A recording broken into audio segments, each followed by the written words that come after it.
Vou contar mais uma linda história a partir de agora. Só que eu quero fazer antes um pedido para você. Se inscreva no canal. É um gesto tão simples para você e tão significativo para o canal. Entra no canal, se inscreva, curta, põe o teu joinha, acione o sininho. Para nós isso é muito importante. O canal ganha força e muito mais histórias a serem contadas. Por favor, se inscreva no canal. Agora, prepara o coração, porque a história de hoje é linda.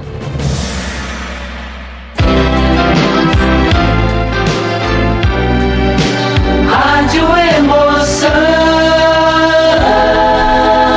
Paulinho, boa pessoa. A verdade de cada um.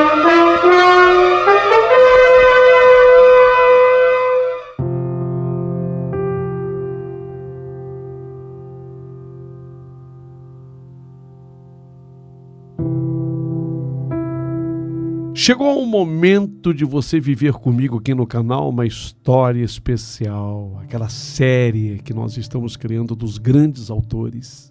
E hoje, focalizado Oscar Wilde novamente. E eu gostaria de entrar no tema dessa história fantástica, talvez a mais fantástica história criada por ele, por Oscar Wilde, que é justamente o medo de envelhecer.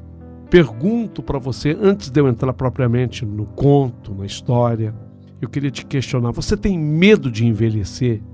O que causa para você saber que os anos passam, que o tempo passa e que a gente se transforma no decorrer dos anos, dos tempos? A cada aniversário, a verdade é que ocorrem transformações na nossa vida. Nós estamos em constante metamorfose. Dizem até que nós viemos neste mundo, do ponto de vista espiritual, por uma evolução. As pessoas dizem isso. Não, o espírito, esses são os espiritualistas, os espíritas até. A gente vem neste mundo, a gente reencarna nessa vida para que o nosso espírito possa evoluir. Tem muita gente que é adepta a essa fé. Outros não. Mas afinal de contas, de que forma que você pensa sobre viver mais, envelhecer?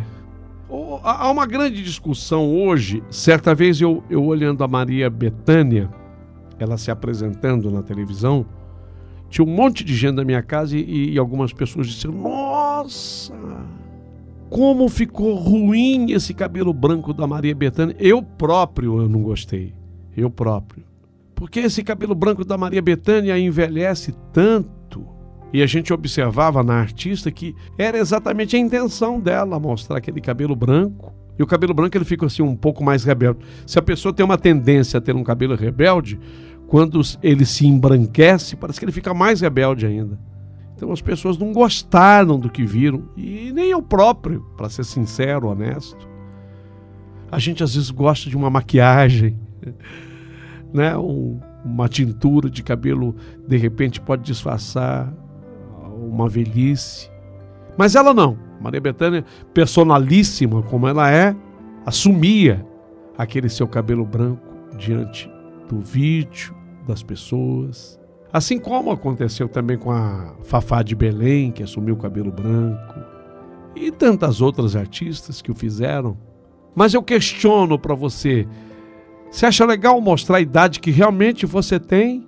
Ou você é adepta de uma tintura de cabelo? Você é adepta de uma harmonização facial? É assim que falam, né? Eu fiz uma harmonização facial, eu apliquei um silicone aqui, outro ali. Outros fazem, de fato, uma cirurgia plástica propriamente dita, disfarçando aquelas rugas. Afinal de contas, você gosta de envelhecer? Ou envelhecer para você é um castigo? Eu estou dizendo tudo isso porque o conto que eu tenho para vocês hoje do Oscar Wilde é uma obra-prima. É uma obra-prima. A forma como ele escreveu e como ele trata esse assunto sobre envelhecer. Sobre envelhecer. Na verdade, de todos os personagens de Oscar Wilde, este aqui talvez é aquele que tenha registrado e retratado mais o próprio autor. Então, quando ele escreveu O Retrato de Dorian Gray, que é o título do conto, O Retrato de Dorian Gray, ele talvez esteja contando a sua própria história, porque ele sabidamente era um homem vaidoso. O Retrato de Dorian Gray narra a história de um homem que comete as maiores barbaridades em nome do prazer de nunca envelhecer. Enquanto o seu retrato, o retrato pintado, esse sim, vai ganhando pouco a pouco contornos soturnos e aterradores. Sabendo toda a história bibliográfica do autor, para você que está nos acompanhando de uma maneira atenta, Dorian Gray, o personagem, pode ser um pseudônimo do próprio Oscar Wilde. Para maior entendimento, nós vamos juntos apresentar para você essa história. A história de Dorian Gray. A história, na verdade, ela se passa no século XIX e retrata defeitos e qualidades de personagens de alta classe burguesa naquela época. Dorian Gray é o principal personagem do conto. Tudo começa quando um artista plástico, o pintor Basil Howard, o Basil, conheceu Dorian. Ele estava num evento típico da alta sociedade e eles se conheceram, o Basil e o Dorian Gray. Eles estavam no mesmo evento. Ficaram completamente encantados um com o outro, mas o senhor Basil, que era artista plástico, ele olhou para o Dorian Gray e falou: meu Deus do céu, eu nunca vi um homem tão bonito quanto esse sujeito. Que beleza que ele tem, a elegância que esse homem tem. O Basil ficou encantado com a beleza do Dorian Gray. E aí ele, conversando com o Dorian Gray, ele falou: senhor, por favor, olha, eu nunca vi em toda a minha vida um homem tão bonito quanto o senhor. Eu posso fazer o seu retrato? E o cara era bom. O tal de Basil, ele era bom. Ele era um artista muito qualificado. Posso fazer o seu retrato? O Dorian Gray aceitou a proposta. Dorian conhece também um lord chamado Henry Wotton, que, ao contrário de Basil, tem uma visão boêmia de beleza e, com sua arrogância e malícia, passou a corromper Dorian. Ô Dorian, vem cá, você deixou o rapaz fazer aí o seu retrato? Eu não ia deixar não, Dorian, porque algum dia, quando você tiver envelhecido, quando você tiver com o cabelo branquinho, teu cabelo começar a cair, você vai ficar enrugado, você vai ficar feio. Não. Quando a meditação lhe tiver murchado a fronte com as suas rugas e a paixão marcado seus lábios com horríveis estigmas, você vai olhar para o retrato e o retrato lá perfeito, o teu retrato lá jovem, bonito. Não, rapaz, isso vai te fazer sofrer. Você já imaginou? Ser velho, acabado e o retrato lá intacto. Aproveita a sua juventude, Dorian Gray. Enquanto você a tem, não esbanje o ouro dos seus dias, dando ouvidos a esse tedioso pintor plástico. Ele quer fazer seu retrato para você sofrer. Você não está vendo que um dia você vai envelhecer e esse retrato vai te fazer doer na alma, fazendo com que você se lembrasse dos teus tempos de jovem? Viva, Dorian Gray, viva a maravilhosa vida que você tem, não perca coisa alguma dela. Busque sempre novas sensações, que nada o atemorize. Não, Dorian Gray, não, Dorian Gray.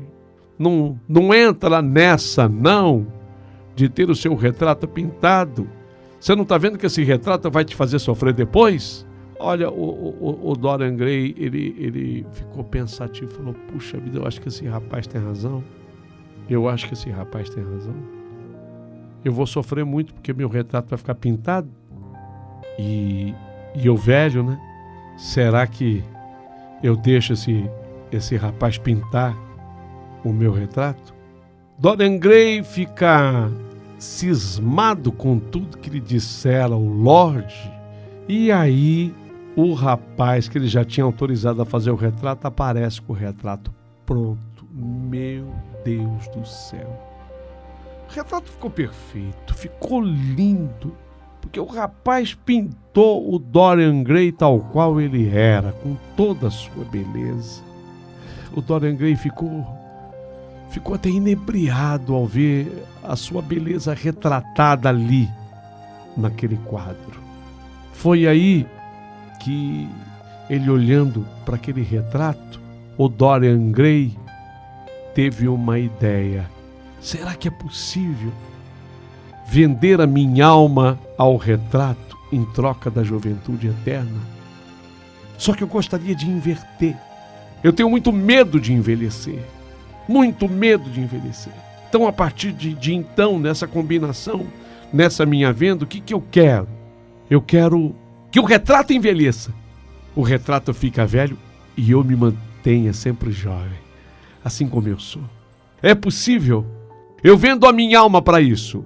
É possível? Eu vendo a minha alma para isso. E naquele dia o Dorian saiu inclusive com o Lorde, saíram com umas garotas de programa, foram para farra. E aí o Dorian se acabou, a noite foi daquelas, com muita bebida, com muita mulher. Ficaram a noite inteira sem dormir. Quando o Dorian chegou em casa, achou que ele voltasse acabado, destruído. Mas quando ele olhou no espelho, ele estava intacto. Ele se manteve exatamente como ele era. Nenhuma olheira, absolutamente nada. O rosto jovem, bonito.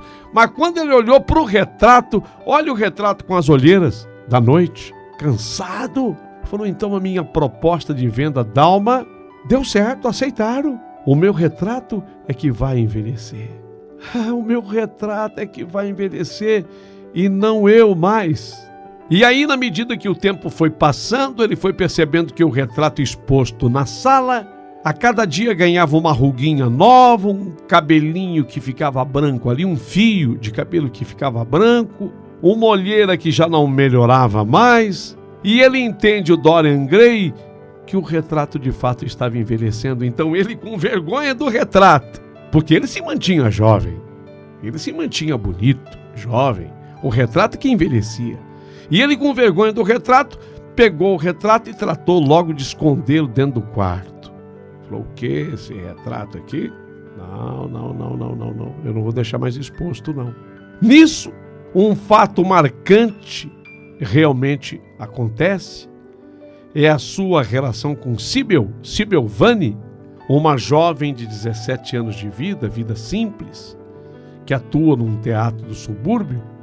O Dorian conheceu essa moça, praticamente uma menina de 17 anos, declarou-se apaixonado por ela, compareceu às suas apresentações, exalta a sua genialidade de atriz. Contudo, é nítida a sua paixão pelas personagens interpretadas pela Sybil e não por sua verdadeira pessoa.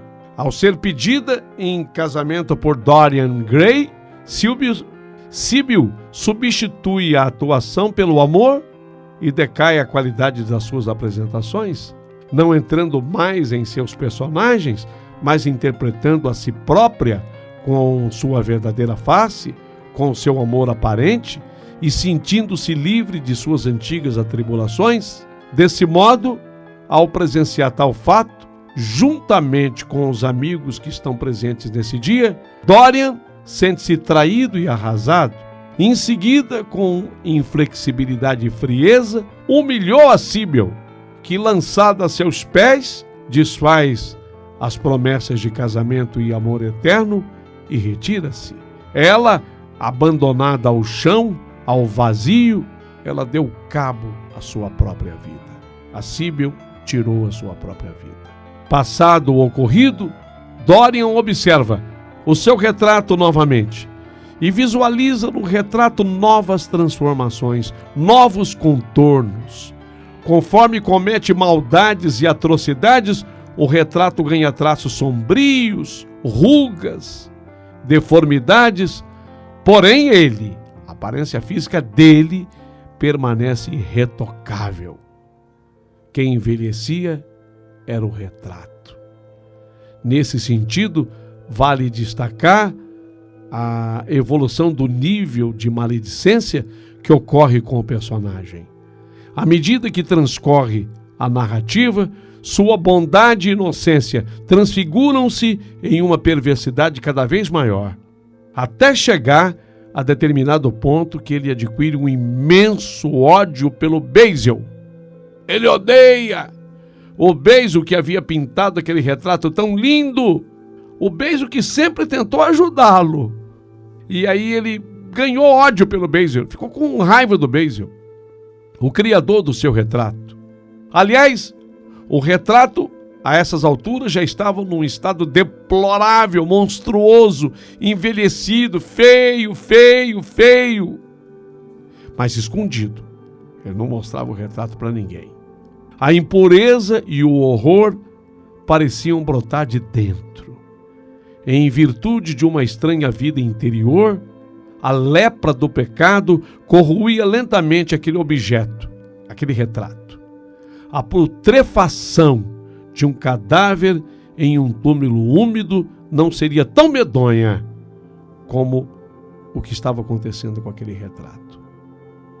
Ao presenciar tal evidência de malevolência obtida nos últimos anos, juntamente com a revelação da metamorfose de sua obra-prima para o próprio pintor, Dorian comete a sua última transgressão. Dorian contemplou o retrato e repentinamente um sentimento de ódio irrefreável contra o Basil, ou o Basílio foi o nome traduzido depois, para o Brasil. O Basil, ele apoderou-se dele como se tivesse sido sugerido pela imagem pintada na tela, como se ele tivesse sido soprado por aqueles lábios sarcásticos da tela. O que ele deveria fazer com o Basil?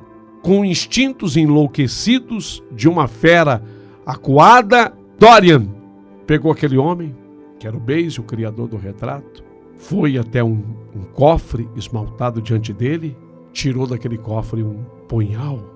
Aí o Dorian veio com aquele punhal na base da traição e enterrou o punhal na carótida, atrás da orelha, empurrando a cabeça contra a mesa e vibrando-lhe repetidos golpes.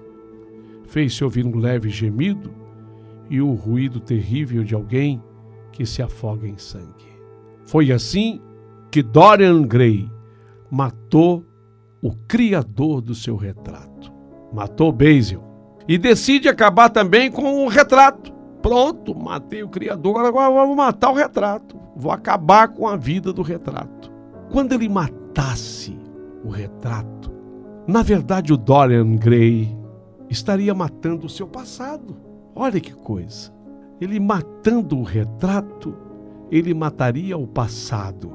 E ao matar o passado, ele recuperaria o sossego do presente. Então o que fez o Dorian Gray? Ele enterrou a faca, tirou a faca que ele tinha enterrado, o punhal que ele tinha enterrado no Basil, o criador do retrato, e enterrou a faca no retrato. Aí escuta-se um grito e um ruído de um corpo que cai. Bah! Ele enterrou aquele punhal no retrato e um corpo caiu. Em seguida, encontraram o corpo, agora repugnante, do próprio Dorian Gray. Ele só foi reconhecido pelos seus anéis. Senão, ninguém ia reconhecer. Estava muito feio, muito envelhecido, muito acabado, mas não era nem sinal do Dorian Gray, que se manteve jovem a vida inteira. Só foi reconhecido, nossa, é o Dorian Gray por causa dos anéis dele. O retrato de Dorian Gray, portanto, relata as aparências da alta sociedade burguesa com as suas complexidades. Na perspectiva de um jogo entre o bem e o mal, certas atitudes atrozes dessa sociedade são criticadas, como a busca exagerada pelo prazer, pelo viver sem limites, o que pode ser relacionado com a época atual. Mais que isso, torna-se atemporal ao fazer você, que está ouvindo hoje essa história, refletir sobre suas atitudes e de outras pessoas, verificando como as tomadas de decisões, ou o bom ou o mau uso da sua consciência, do controle dos seus estímulos, podem afetar o mundo ao seu redor e o mundo que é você próprio. Também você observa que existe uma correlação entre as personalidades extravagantes de Oscar Wilde e Dorian Gray. Oscar era considerado um artista imoral, imprudente para os seus padrões da sociedade vitoriana. Da mesma forma, o anti-herói Dorian celebra a vida em meio a julgamentos morais até a sua decadência. Ambos simbolizam logo o viver em liberdade. O viver em liberdade tem as suas consequências. E aí fica, por fim, a interpretação para cada um que escutou esse conto. De que forma você entendeu esse conto? Na explicação mais lógica, seria um homem, Dorian Gray, tão lindo que não queria envelhecer.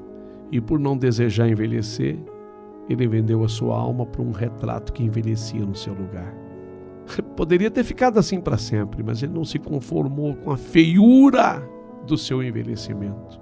Ele via aquele retrato tão feio a cada dia que ele não se conformava, ficou com raiva do criador do retrato. Quando as pessoas acreditavam que ele pudesse amar o Basil, né, que criou aquele retrato, que foi uma solução para a própria vaidade dele, ele passou a odiar o Basil. Ele mata o Basil, ele mata o criador do retrato. Só que não satisfeito em enfiar aquele punhal contra a carótida do Basil, ele também enfiou aquele punhal no próprio retrato, sem saber que quando ele matasse o retrato, ele se matava.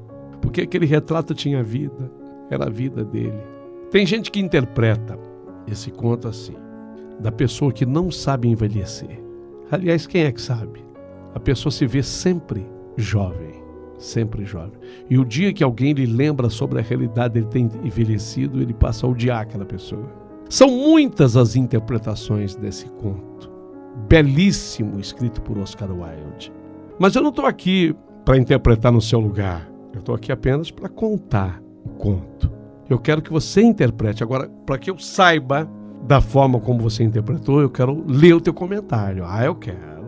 É fundamental. Eu quero que você se coloque no lugar de todos aqui. Do Oscar Wilde, que escreveu, do Dorian Gray, que era o grande personagem, da Sibyl, que foi a sua namorada, foi a sua amada, do Lorde, que o aconselhou, falou, não, esse retrato vai acabar com você, rapaz. Quero que você se coloque no lugar do Basil, que criou o retrato. Quero que você interprete de que forma você entende o envelhecer, de que forma que esse conto mexe com você. Em algum momento você se viu neste conto? Eu quero o teu comentário, para mim ele é fundamental. Mande logo abaixo do vídeo, por favor. E diga mais, se você está gostando desses contos dos grandes autores. Se você estiver, eu continuo, que a minha missão aqui é te atender.